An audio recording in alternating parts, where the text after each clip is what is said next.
Trey here. I am in Bora Bora, and I'm going to take some photos with my big camera here, my Sony A7R, and I'm going to fly a quadcopter. So I guess you can watch me do both, and I'll kind of talk about what's going on. So here's the quadcopter. I'm going to go ahead and get this all warmed up so that it's ready to go. Sometimes it takes the GPS a bit to connect, and you definitely don't want to fly it without GPS. That's a big no-no. If you're wondering which one I have, this is the quadcopter with the two-axis gimbal on here. But you can see right now it's all loosey-goosey like that. That's because it's not turned on. It gets solid when it's turned on. You'll see right now. Put this down once, twice.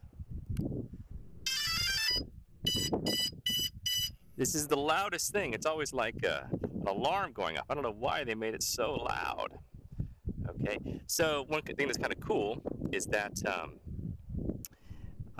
this powers the GoPro also. So power is coming out of here and into here. You will want to make sure though this is charged up independently before you go out for a few days or whatever, because if this is totally out of battery, this is not really enough power to charge it up and record like high-def video at the same time.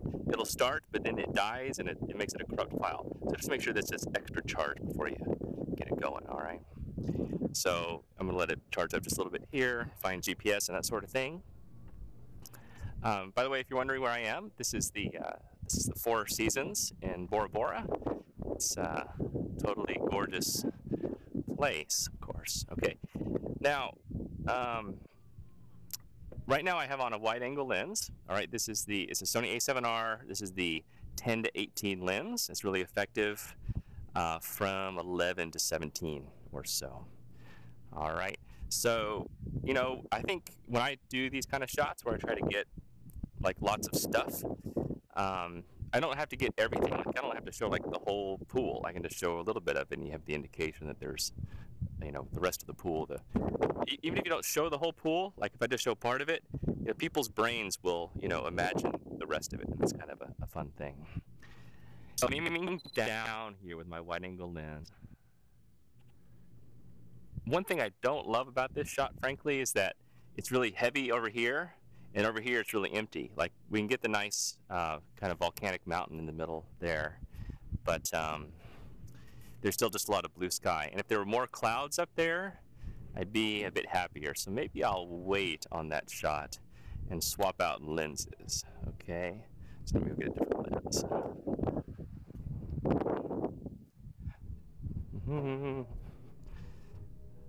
Let me open my little handy dandy bag here. So this is a cool bag. I got this in Japan. It cost about $100. It's from a company called Art-Berg, Art-B-E-R-G. Okay, let's go put this thing on.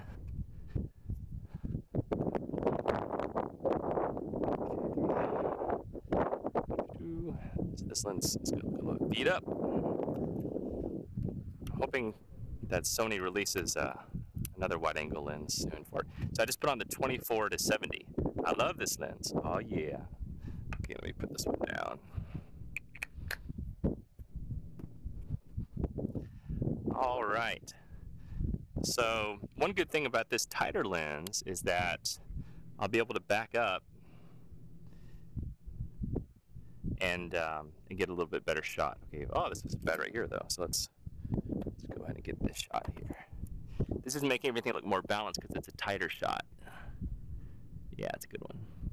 Okay, I'm doing basic HDR bracketing. I'm at f9, ISO 125. Boom shakalaka. Okay, now let me back up and get another one. I'm thinking about going vertical. Let me go up underneath here.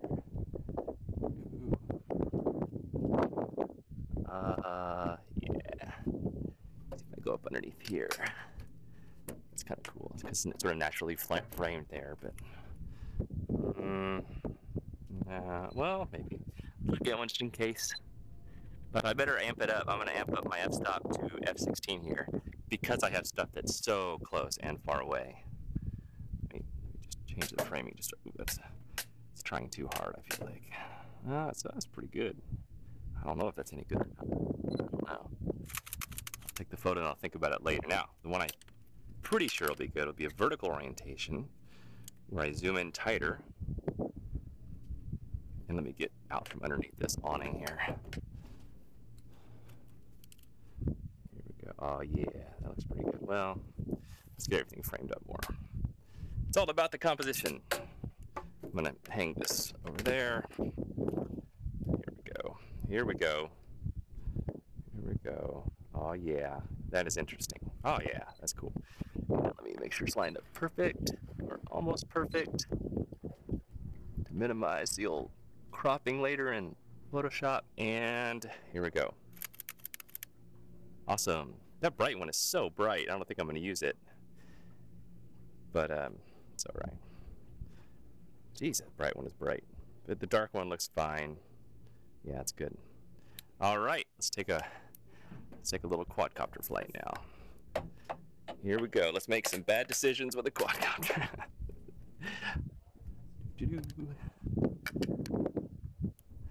Set this right here.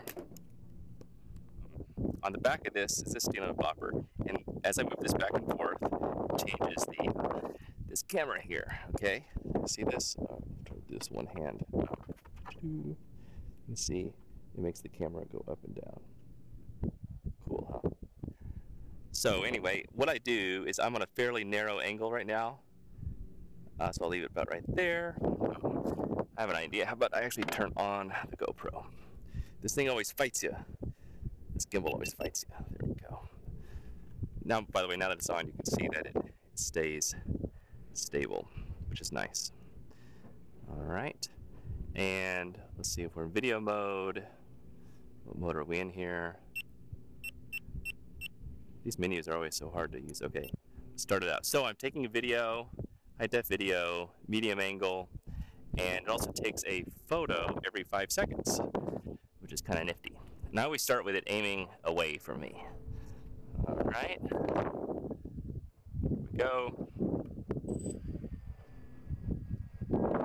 Let's make sure we got green lights. Yep, the green lights are blinking, then we've got satellites. And off we go.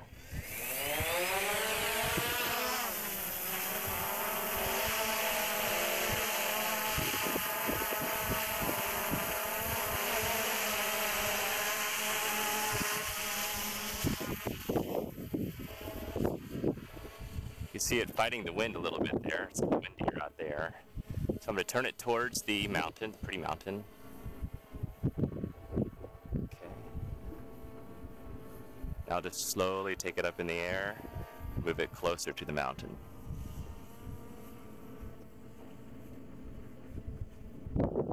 Now, if this is your first time seeing this, one pretty awesome thing is that if you ever lose communication because something happens to your controller, or let's say you just turn off the controller, this thing will actually fly back home and land from where it took off.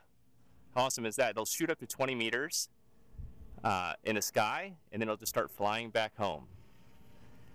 So what I'm doing is I'm just kind of getting some basic coverage. I don't have live video. I could have live video, but I don't really need it because I kind of know what it's seeing generally, and I'm aiming the camera up and down a little bit.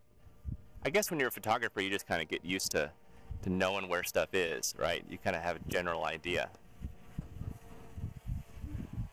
All right, so I'll just fly it around here, get a few more angles, and come back and land. Cool, and we'll see how it turns out. Oh, I'm gonna fly over this girl. Hello? Can I fly over you? It's okay? Okay. Okay, all right. Here we go, I'm gonna aim the camera down. See, this kind of stuff happens at Bora Bora. You just end up with girls in bikinis just going under your quadcopter.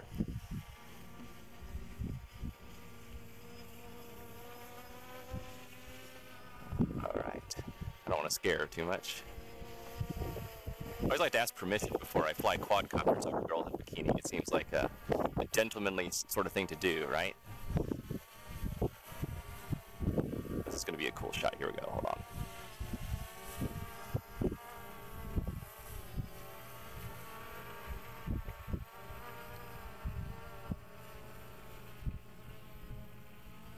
I'll rise it up like that.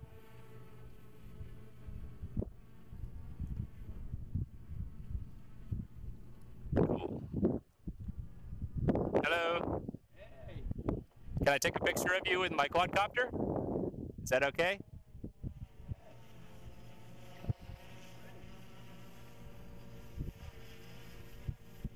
So now I'm going to try it again with a slightly different camera angle.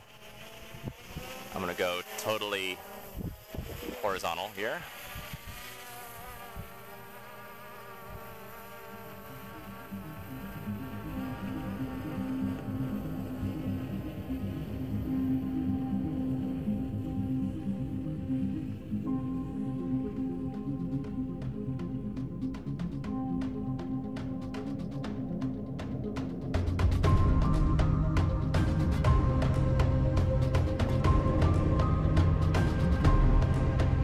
Try something very risky. I'm going to spin it around, have it come back at me. I'll turn off the video. I'm actually in my glasses since it's low on battery, so just pray that it works out.